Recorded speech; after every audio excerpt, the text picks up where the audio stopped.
The movie starts with a scene where a crow is perched on an old sign that says "Private Road."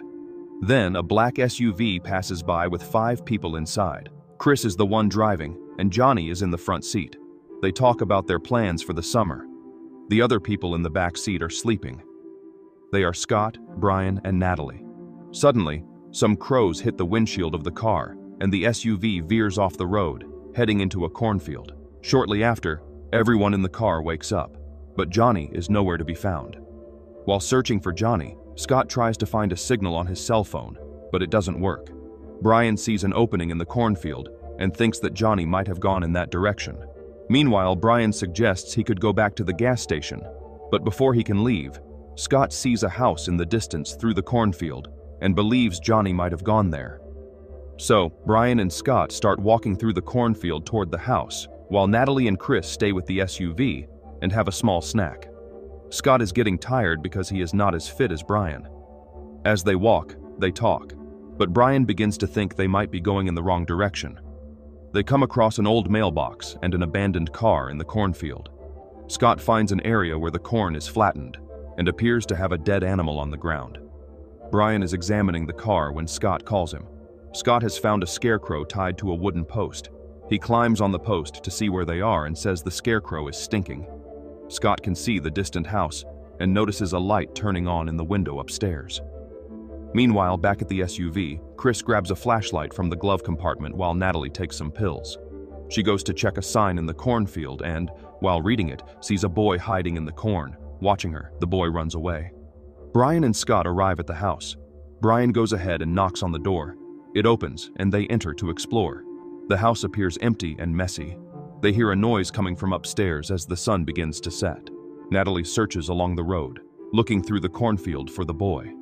Natalie discovers a scarecrow fallen on the ground, and when she looks closer, she finds human teeth, which frightens her. She screams, and Chris rushes to comfort her as she heads back to the SUV. Chris takes a quick look at the scarecrow. Natalie expresses her desire to go look for Brian. Chris grabs the flashlight and goes after Natalie through the cornfield.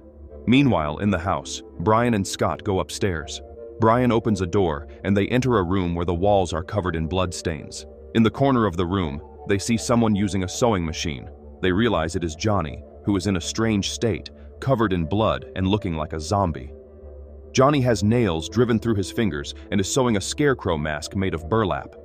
Johnny stops sewing and lifts the mask, but then collapses over the sewing machine and the light goes out. Meanwhile, Natalie arrives at the mailbox in the car. She hears something in the cornfield and begins to feel frightened. Something passes her by several times, causing her injury each time. Chris and Brian hear her scream and run to help her. Chris arrives first and sees her, but she is pulled away. He goes after her, but accidentally collides with Brian. At that moment, the sun is almost setting, and Scott stays outside the house as night falls. Brian and Chris discover Natalie hanging upside down on a wooden cross covered in blood. Brian runs to her and tries to hold her, but a rope at her feet pulls her upward. Brian investigates who might be pulling the rope, but he cannot find anyone. Meanwhile, Chris hears voices and Natalie's eyes begin to shine. He runs through the corn while Brian cuts the ropes holding Natalie. Chris returns to the house through the corn and meets Scott. Chris warns that someone is chasing them and they need to escape. Brian grabs Natalie and runs through the corn, being pursued. When he stops, a scarecrow grabs the ropes still attached to Natalie and pulls her away. Brian chases the scarecrow holding onto Natalie and knocks it down. The scarecrow remains motionless, and another scarecrow pushes Brian onto his back and looms over him, staring into his face for a few moments before running off with Natalie. Brian hurts his shoulder in the struggle. He runs back to the house and meets Scott outside. A scarecrow tries to grab them but doesn't leave the cornfield. While Chris explores the house, Scott goes back upstairs to the sewing room and notices that Johnny is no longer there. Chris mentions that they are surrounded by the cornfield. Scott suggests going back to the SUV, but Chris believes they are trapped. Brian is upset with Chris for not staying to help Natalie. Brian peeks through the window, grabs a flashlight, and along with Scott, decides to leave. As they explore the clearing, Scott sees a scarecrow in the cornfield. Meanwhile, Chris continues searching the house, looking at old family photos on the wall. He tries to use the phone, but finds out it's not working.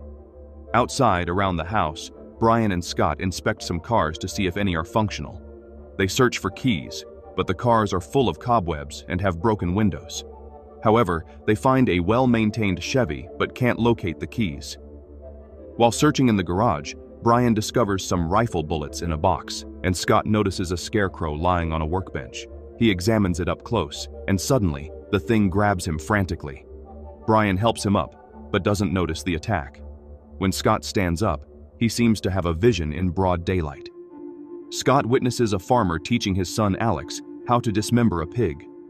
Suddenly, the farmer looks in Scott's direction and approaches him, but simply walks past him and scolds his other son, Corey, instructing him to take over the task. Corey looks at Alex with envy in his eyes. Brian manages to wake Scott from his trance. Chris discovers some car keys inside the house. Turning around, he notices a figure in the doorway watching him. The figure quickly flees, and Chris chases it, holding a knife. He runs up the stairs and locks himself in the sewing room. In the dim light, he uses his lighter to see, but suddenly the light in the room turns on, scaring him and making him drop the lighter. Looking out the window, Chris sees someone entering the house and calls for Brian and Scott. The door to the sewing room opens, revealing a lifeless Natalie covered in blood, sitting at the sewing machine. The door slams shut behind her. Brian and Scott return to the house. Scott calls for Chris, but the door won't open. Inside, Natalie is painfully hammering nails into her fingers. Scott explains that the door is locked from the inside. Brian tries to force the door open, desperately calling for Natalie while she begins to sew. Brian runs down, while Scott instructs Chris to climb out the window to the roof. Chris lifts the window to escape. When Chris is hanging from the window, Natalie stops sewing and stares in his direction.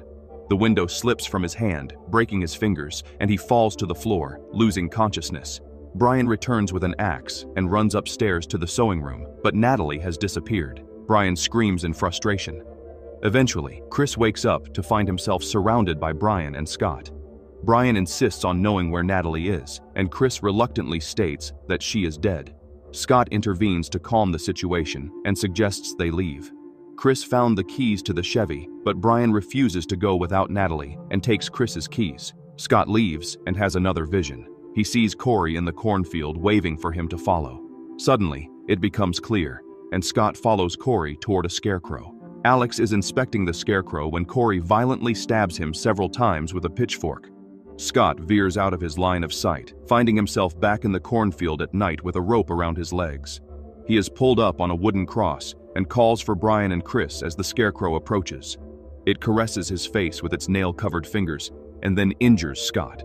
The scarecrow falls to the ground when Brian arrives with an axe and knocks it down. They make their way back to the house while Chris searches for a bandage. Scott describes his vision. Brian arms himself with a weapon while Chris tries to convince Scott to escape, but Scott decides to stay with Brian, and they both descend together into the basement. While searching, Scott has another vision of a horrible creature attacking him. Brian manages to calm Scott down, but they then come across a corpse in front of them holding a rifle, which Brian quickly takes.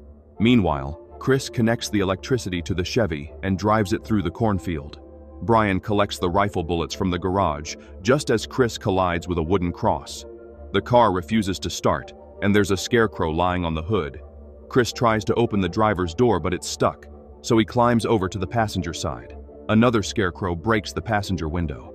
Chris manages to kick it out, but the scarecrow on the hood breaks its head through the windshield to get in. Chris removes its mask, and it stops moving, revealing that it's Johnny. Brian arrives and helps Chris out of the car, urging him to run. He aims the rifle at the other scarecrow but hesitates, thinking it might be Natalie.